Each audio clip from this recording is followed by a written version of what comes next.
you buy me some Copics? My sweet little girl, of course not. Okay, you can have one of these two instead. Don't know which brand is better. Problems with decision making when it comes to markers? No problem, just ask Marker Girl. Did someone ask for help? Here am I, and I am sick. Sorry for my voice, by the way. So, this is a video that is overdue. A direct comparison between Touchfive markers and OHUHU markers. And without any further ado, let's get started. OHUHU markers are alcohol-based markers, and you can get them currently for about 63 cents per marker. The brand offers 40 different colors, and the markers have a chisel nib and a normal non-brush nib. All markers came in a nice bag, which is very handy, and I still use this today. On the other side, there are Touchfive markers. There are also alcohol-based markers, and the price increased over the past few years. Currently, you can get one marker for about 70 cents. When I got these markers 2 years ago, they were about 60 cents per marker. Touchfive offers way more colors. Currently, there are 168 different colors.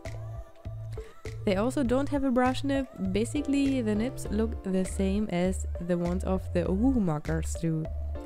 They also came in a nice bag, and there was also a liner and a jelly roll included, which I all lost. Before I do a little drawing demonstration, I like to quickly talk about the color names on the caps. Basically, the names are very confusing and not helpful at all, at least for me. But what's interesting here is that both brands use the same nonsense names for their colors. Yeah, I'm sorry, this might not be completely nonsense, but in my opinion, Copic has the best way to categorize colors, and this is just random number plus strange color description.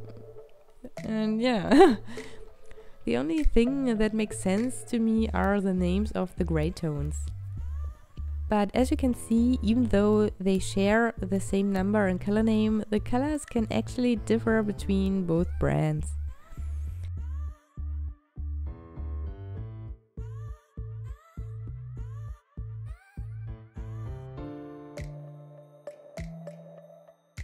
But now let's move on to a little demonstration. I did some color studies on my sketch paper, and I decided to go with blues for the OHUHU girl.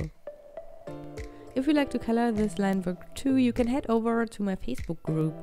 There you can also chat with other members and me about your art, and you can find the link in the description box below.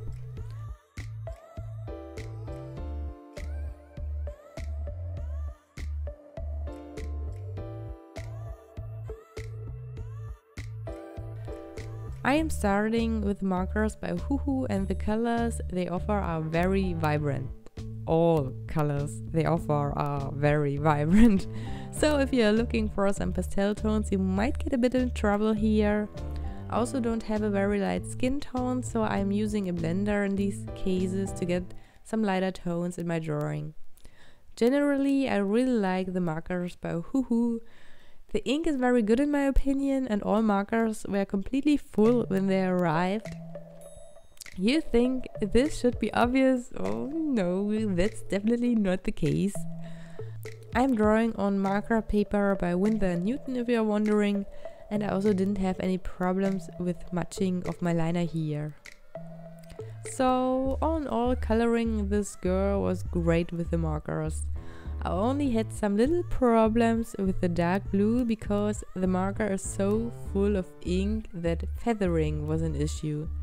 Generally, it is hard to draw tiny details with the markers, e.g. the hair ends, because of the nibs.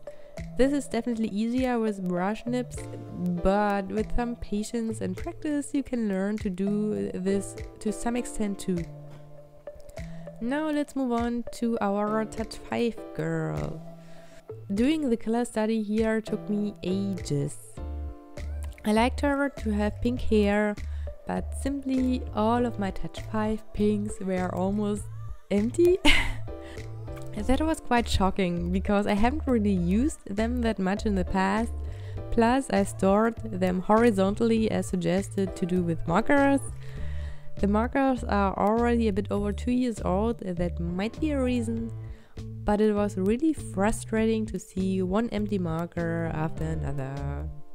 So I will test all of them out soon, and this might be a future video. I changed my color plans for the girl and she got a cream skin tone and light pink hair. I really like her color combination and I chose a blue-gray for her clothes. If you wonder how the markers work when you try to blend them, just head over to my other videos. In these videos I show you if and how they blend. So all I have to say is that I enjoyed coloring with the markers by OHUHU a bit more. Simply because all the markers were full of ink and I happened to be afraid that the marker I needed was empty. Sure, these markers are not as old as my Touchfive markers are, 1 year instead of 2, but some of my Touchfive markers arrived already empty back then. They redesigned them a bit and my set later was of a better quality. So it might be just the old ones that weren't the best quality here. If you are completely new to markers, I would try OHUHU markers because they are a bit cheaper. If you like to get more colors, you can go with Touchfive markers. Just buy them on Amazon. There you can get your money back if you got some markers of poor quality in your set. This was the case for me 2 years ago. Generally, you can't do anything wrong with both brands in my opinion. They don't differ too much, they even have the same color names, nibs, and both brands will send you a nice bag for your markers. You can see now the colored versions of both girls. Let me know in the comment section what you think and which markers you are currently using or which markers you like to buy someday. And this is all I have to say in this video. I hope you enjoyed it and it was helpful for you to some extent.